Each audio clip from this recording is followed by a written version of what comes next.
Nesta aula vou apresentar a distribuição de probabilidade. Esta é uma questão, uma pergunta típica em prova de exame nacional. Portanto, é habitual aparecer. E como tal, é importante o aluno saber trabalhar bem com esta tabela de distribuição, até porque não me parece muito complicado. Eu diria que compensa o investimento neste tipo de pergunta. Compensa porque não é muito difícil fazendo duas ou três.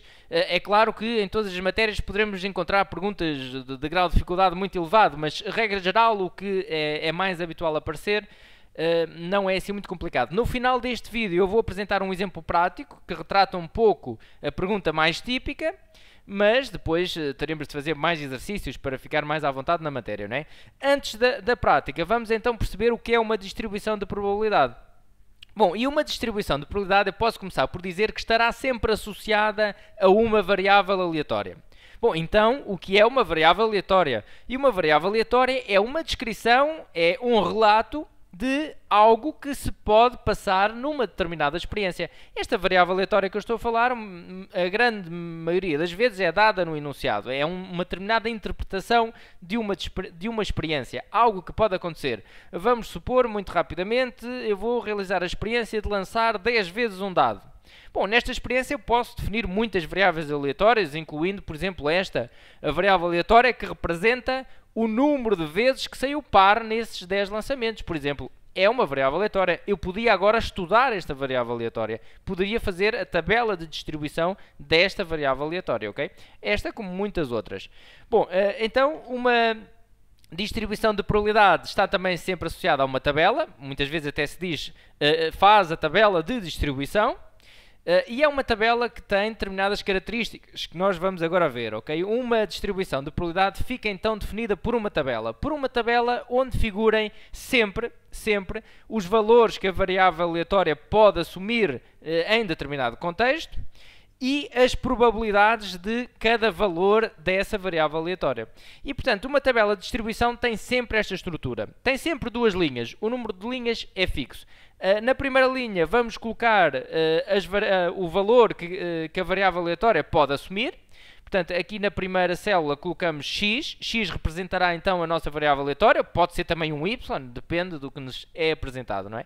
Mas nesta linha iremos colocar então todos os valores e só esses. Portanto, para a tabela estar bem definida, a distribuição estar bem definida, terão de estar aqui todos os valores da variável aleatória e não podemos ter mais dos que os que são realmente verdadeiros, não é? Portanto, terá de estar tudo a bater certinho. Na segunda linha temos as probabilidades de cada valor dessa variável aleatória, ok? Portanto, o número de colunas depende da experiência que estamos a fazer, da variável aleatória que estamos a estudar. De resto, o número de linhas é fixo e terá então sempre esta estrutura. Ora, nestas tabelas, o que é que nós precisamos saber? Precisamos saber algo que me parece bastante intuitivo, que é se uma tabela de distribuição vai relatar tudo o que pode acontecer naquela experiência relativamente a uma variável aleatória. Portanto, é natural, parece-me então intuitivo, que o somatório destas probabilidades todas, o somatório do que pode acontecer para cada valor da variável aleatória, terá de dar o 100%, terá de dar tudo, ou seja, que em probabilidades é 1, não é? Portanto, nós sabemos, isto acontece sempre em qualquer tabela, o somatório então destas probabilidades é igual a 1, ok? E de vez em quando teremos que trabalhar com isto, é algo que frequentemente tem que ser trabalhado nas questões de tabela de distribuição. E portanto é fácil também, é só somar e igualar a 1. Por vezes poderemos até ter letras aqui no meio, poderão ser colocadas em algum exercício, e nós podemos obter uma equação, não é? Estas probabilidades igual a 1, temos uma letra cá no meio para descobrir, é uma equação. Bom, devemos saber também, para além disto, calcular o valor médio de uma distribuição de probabilidade. Uma distribuição de probabilidade terá um valor médio que se calcula desta forma. Em termos práticos, é fazer, já vamos à fórmula, mas em termos práticos é fazer o seguinte, é multiplicar cada valor da variável aleatória, neste caso x1, pela respectiva probabilidade, x1 vezes p de x1, mais x2 vezes p de x2, mais x3 vezes p de x3 e assim sucessivamente até ao fim. Okay? E portanto é isso que quer dizer esta fórmula. Reparem, o valor médio, temos aqui representado então por esta letra, que é dado então por este somatório de xi vezes o p de xi, ok? Portanto, esta multiplicação está toda dentro então do somatório, vamos multiplicar e adicionar os respectivos valores. Portanto, calcular o valor médio é também fácil na tabela, é prático. É claro que a calculadora, se introduzimos a tabela na calculadora, também dá o valor médio de forma imediata, mas é importante sabermos calcular assim na tabela. Portanto, este vezes este, mais este vezes este, porque poderemos então ter constantes aqui no meio para determinar, não é? Devemos também saber calcular o desvio padrão. Se bem que não é tão frequente, eu por acaso até não me lembro do desvio padrão sair em provas, mas é algo que se estuda também. Nós temos um valor médio e um desvio padrão em qualquer distribuição, ok? Portanto, o valor médio representa a média do que se pode passar naquela experiência, não é? Relativamente àquela variável aleatória, calcula-se desta forma. O desvio padrão já se calcula por esta fórmula aqui. Também se poderá ser obtido através da calculadora gráfica, não é? Introduzindo então a tabela na calculadora, iríamos obter tanto o desvio padrão como o valor médio. Mas eu evito um pouco a utilização da máquina e prefiro, porque é também o tipo de pergunta que aparece mais frequentemente, é sem recurso à calculadora, nesta matéria que estamos aqui a falar, ok? E portanto, reparem, é só fazer o xi menos o valor médio, tudo ao quadrado. Nós temos que calcular primeiro então o valor médio, vezes o PI para cada valor da variável aleatória. E depois tudo dentro de uma raiz, ok? Então o desvio padrão será dado por esta forma. Bom, e é isto que temos que saber das tabelas de distribuição, é apenas isto. Agora, a dificuldade estará em fazer a interpretação do exercício, como em muitas partes da matemática a dificuldade é essa. Eu vou então passar a um exemplo prático. O que temos que saber então em termos teóricos é o que foi aqui apresentado. Vamos então ver um exemplo prático. Diz o seguinte: um saco tem 10 bolas, uma preta, 2 verdes, 3 azuis e 4 laranjas. Retirando 3 bolas em simultâneo, constrói a tabela de distribuição para a variável aleatória x, número de bolas verdes saídas. Lá está, temos uma determinada experiência, vamos retirar 3 bolas em simultâneo e depois estão a definir uma determinada variável aleatória. E agora, desta variável aleatória, estão a pedir a tabela de distribuição. Pronto, então o que é que começamos a fazer? Fazemos logo a estrutura da nossa tabela. Uma tabela tem sempre esta estrutura, onde nós sabemos que na primeira linha vamos ter então os valores da variável aleatória. Eu vou colocar aqui um x porque está designada como x, maiúsculo. E na segunda linha vamos colocar as probabilidades dos respectivos valores para esta variável aleatória. Então vamos ter aqui o primeiro cuidado. Vamos entrar no contexto do problema, vamos concentrar a nossa atenção no significado da variável aleatória. É importante fazerem isto logo no início. O que é que representa a minha variável aleatória? Bom, é o número de bolas verdes saídas. O número de bolas verdes que eu vou ter na mão depois de realizar esta experiência. Bom, então, temos de descobrir quais os valores que esta variável aleatória pode assumir neste contexto, ok? Bom, então, em muitos casos, a variável aleatória pode assumir valores negativos, pode assumir valores decimais, a variável aleatória pode até ser cores, e nós temos que adequar a cada contexto, não é? Neste nosso contexto não poderá ser negativo, não é? É o número de bolas verdes saídas, eu vou tirar 3 bolas, o número de bolas verdes saídas não pode ser um valor negativo. Vamos começar então pelo 0. Poderá ser 0? Pode, 0 pode ser, não é? Porque eu vou tirar 3 bolas. Reparem, pode não sair nenhuma verde, podem sair 0 verdes. E portanto, o 0 é um valor que este x pode ter nesta experiência.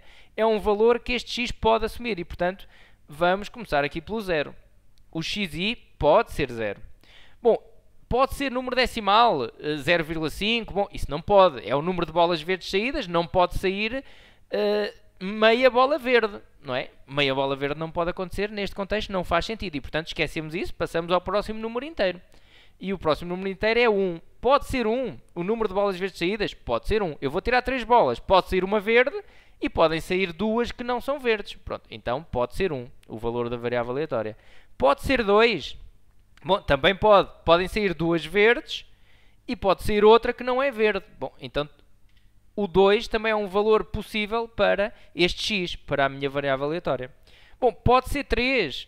3 já não pode, não é? Eu vou tirar 3 bolas, mas como só tenho 2 verdes, não podem sair 3 verdes. Portanto, como a minha variável aleatória é número de bolas verdes saídas, não pode ser 3. Então não entra aqui para a tabela. A minha tabela fica finalizada desta forma, aqui no que respeita ao valor da variável aleatória. E agora temos de determinar as probabilidades. Isto agora já é um problema de probabilidades normal, como nós já conhecemos até aqui, e eu vou então calcular a probabilidade de x igual a 0.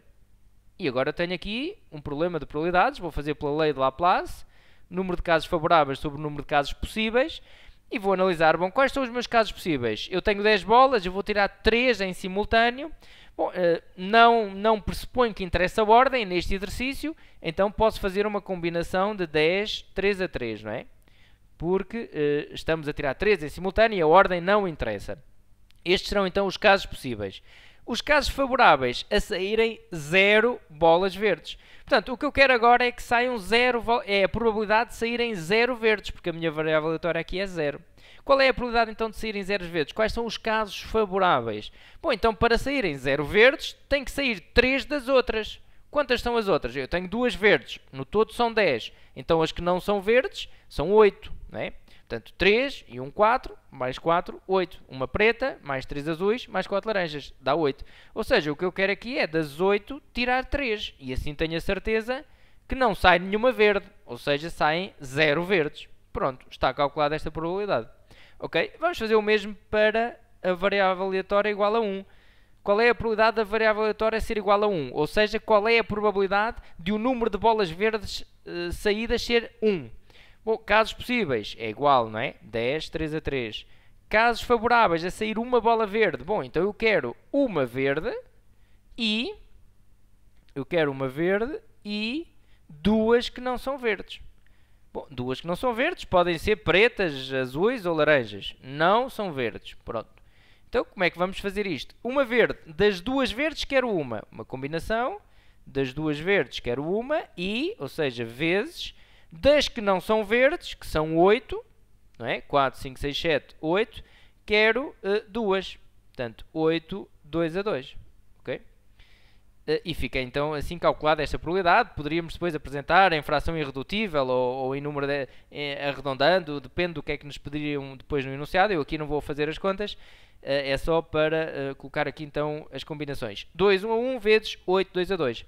Bom, o que é que falta? Calcular a probabilidade de x igual a 2, ou seja, a probabilidade de o número de bolas verdes ser 2. Casos possíveis é igual, 10, 3 a 3. Casos favoráveis, nós queremos agora duas verdes e uma que não é verde. Para saírem duas verdes terá de acontecer isto, porque eu vou tirar 3 bolas, não é? Bom, duas verdes, das duas verdes quero tirar 2 e, ou seja, vezes das que não são verdes quero tirar uma. E pronto, e temos então aqui este resultado. Reparem que 2 combinação 2 a 2 vai dar 1, 8, 1 a 1 vai dar 8. É uma questão depois de fazermos então estas contas.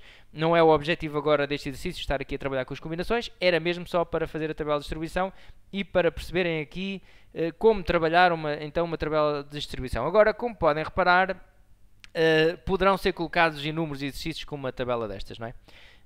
O que eu aconselho é perceberem a estrutura, saberem que o somatório das probabilidades terá de dar sempre 1. Isso pode ser útil para resolver certos exercícios em que nos coloquem então aqui letras, ou até para verificarmos se o que fizermos está bem feito, não é? O somatório disto terá que dar 1.